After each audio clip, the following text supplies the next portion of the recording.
Facebook और YouTube पर सुन रहे हो, बहुत सावधानी से सुनना। सूखे आम के पत्ते जमीन पर गिर जाएं। कैसे पत्ते? जब पतझड़ का मौसम आता है तो आम के जो पत्ते नीचे जमीन पर झड़ते हैं, 21 पत्ते इकट्ठे कर कर उसको आग लगाकर जलाकर भस्म तैयार कर लीजिए। और जिस पुरुष नारी को चर्म रोग हो जाए, चर्म रोग, कहीं खुजली चल रही हो, कहीं दाने पड़ गए हो, कहीं चमड़ी सफेद लाल काली पीली जैसी पड़ गई हो, कहीं दाग हो रहे हो, चर्म रोग, कहीं खुजाल चल रही हो, तो शिव महापुराण की कथा का ये संवाद याद रखिए। लिंग पुराण, आम के पल्लव को जो वर दिया गया, तो आम के 21 पत्ते इकट्ठे कर कर उसको आग लगाकर उसकी भस्म तैयार कर कर शंकर भगवान के शिवलिंग पर शाम के समय प्रदोष काल में चढ़ा दीजिए वो भस्म। और उस भस्म को उठाकर लेकर आ जाओ, डब्बी में भर लो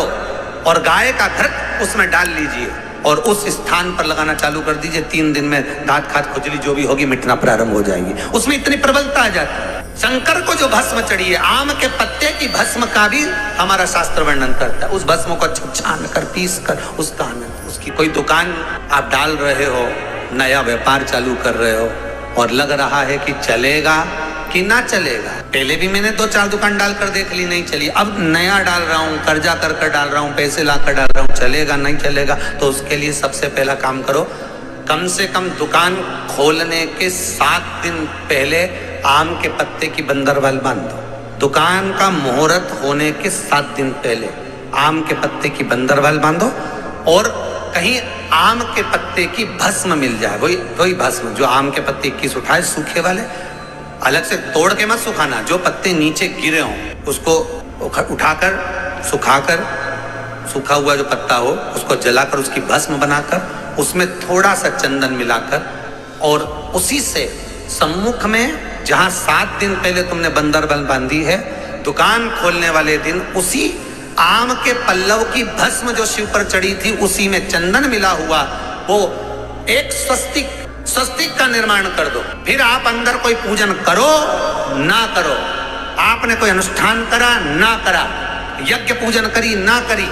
अगर आप प्रवेश भी कर गए, इतना आपके पास धन नहीं था और आप प्रवेश भी कर गए तो भी घाटे में नहीं जाओगे, व्यापार उन्नति की ओर ही बढ़ेगा, व्यापार बढ़ेगा। उसमें आम के पल्लव में अगर कामदेव छुप कर भस्म होते हैं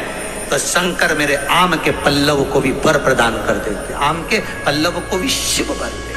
शनिवार के दिन जो पीपल के वृक्ष में सरसों के तेल का दीप लगाता है उसको शनि कभी परेशान नहीं करता। एक बात हमेशा ध्यान रखिएगा, मान लो अगर कोई भारी रोग ऐसा शनि महाराज के कारण हो गया हो, अच्छे काम करते करते उल्टे हो रहे हैं, होते हैं किसी किसी के साथ में, विपरीत परिस्थितियां आ जाती है, अच्छा करने जाओ बुरा हो जाता है, अच्छा कर्म करने जाओ बुरा हो जाता है। तो पीपल के वृक्ष की जो छाल होती है, छाल देखिए, पीपल के वृक्ष में जो छाल लगी होती है, उस छाल को घिसकर चंदन बनाकर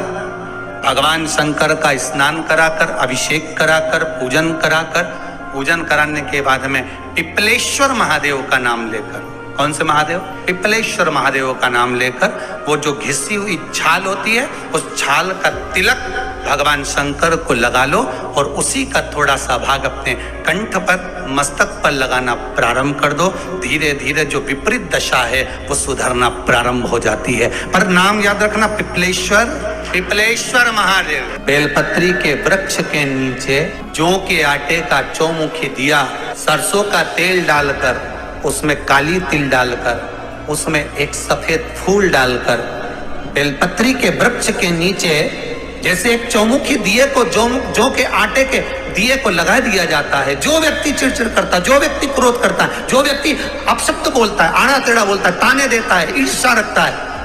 घर में चिड़चिड़ करे, पूरे घर को अस्त व्यस्त कर रखा, उस व्यक्ति का नाम और गोत्र बोलकर मात्र एक दिया लगा दिया जाए, व्यक्ति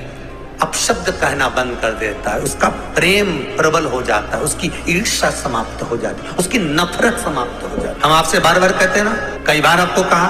कि आपके यहाँ अगर धन की कमी पड़ रही है, पैसा नहीं आ रहा, व्यापार नहीं चल रहा, दुकान नहीं चल रही, धंधा नहीं चल रहा, नौकरी नहीं लग रही, सर्विस नहीं लग रही, तो हमने बार बार आपको कहा है, एक दिया बेलपत्री के पेड़ के नीचे लगाओ घी का और एक दिया शंकर के मंदिर की चौखट पर लगाकर, बार बार आपको कहा, उस पर विश्वास रखकर लगाओगे सुख मिलेगा। आनंद की अनुभूति होगी। शास्त्र कहता है कि जिसके घर में संपदा की कमी हो, पैसा आ ही नहीं रहा हो, सब दूर उलझ गया हो, बहुत टेंशन चल रहा हो, गन्ने का रस जानते हो, ईख का रस, गन्ने का रस तुलसी जी के क्यारे में हाथ में लेकर 7 बार अपना नाम और गोत्र बोलकर छोड़ दो, जिंदगी में 3 साल में तो करोड़पति बनकर बैठ जाओगे, कभी लक्ष्मी की कमी नहीं आ सकती। माताओं से, मेरे भाइयों से, लाखों करोड़ों लोग शिव महापुराण की कथा यो आस्था चैनल पर और फेसबुक यूट्यूब पर सुन रहे हैं, उनसे भी कहूँगा, अगर लक्ष्मी नहीं आ रही, संपदा नहीं आ रही, व्यापार नहीं चल रहा, तकलीफ बहुत ज्यादा हो रही है,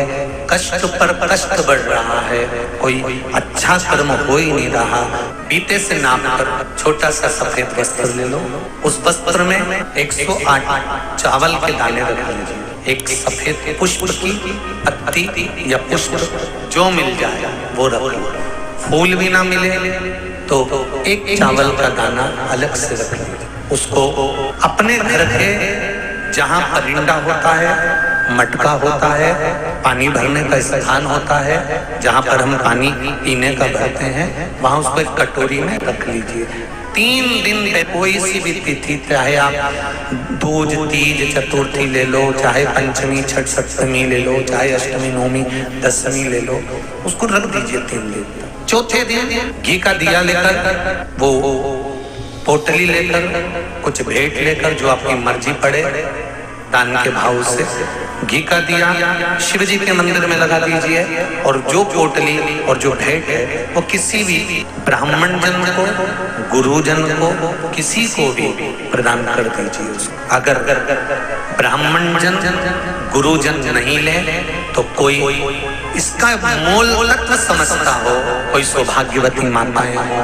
कोई बहन बेटियां हो, उनको भी आप दे सकते। ये लक्ष्मी की वृद्धि करने का, संपदा, रोग, आनंद, सुख प्रदान, रोग के लिए तो नहीं कर सकते, पर संपदा के लिए सबसे प्रबल। कोई अगर आपका धन खाकर चले गया है, पैसा नहीं दे रहा, बस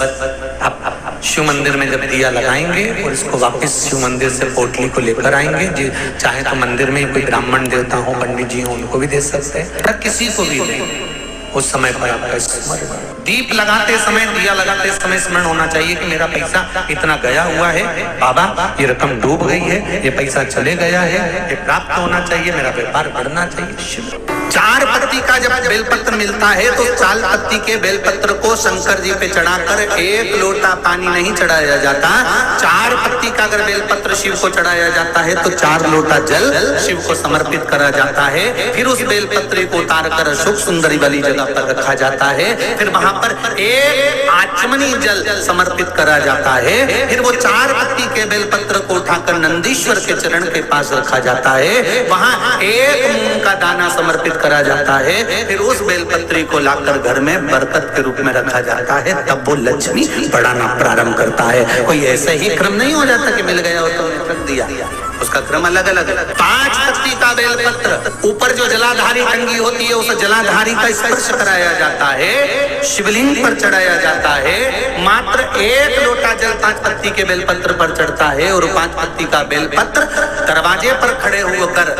भगवान शंकर के गण भृंगी का स्मरण कर श्रृंगी का स्मरण कर उसको लाकर बरकत में रखा जाता है। 5 पत्ती, 6 पत्ती का बेलपत्र मिलता है तो उसको नंदी पर पहले समर्पित कर फिर शिव के द्वार पर शंकर भगवान पर समर्पित किया जाता है, फिर 1 लोटा जल समर्पित कर 1 चावल का दाना चढ़ाकर उस बेलपत्री को लाया जाता है, बरकत स्थान पर रखा जाता है। 7 पत्ती का बेलपत्र मिलता है, उसका नियम अलग, 7 पत्ती के बेलपत्र को बेलपत्र के वृक्ष के नीचे ही शिवलिंग का निर्माण कर पूजन किया जाता है, और वहां पूजन कर 7 पत्ती के बेलपत्र को शिव को चढ़ाकर फिर अपने घर में रखा जाता है। 8 पत्ती का बेलपत्र यदि प्राप्त होता है तो उसको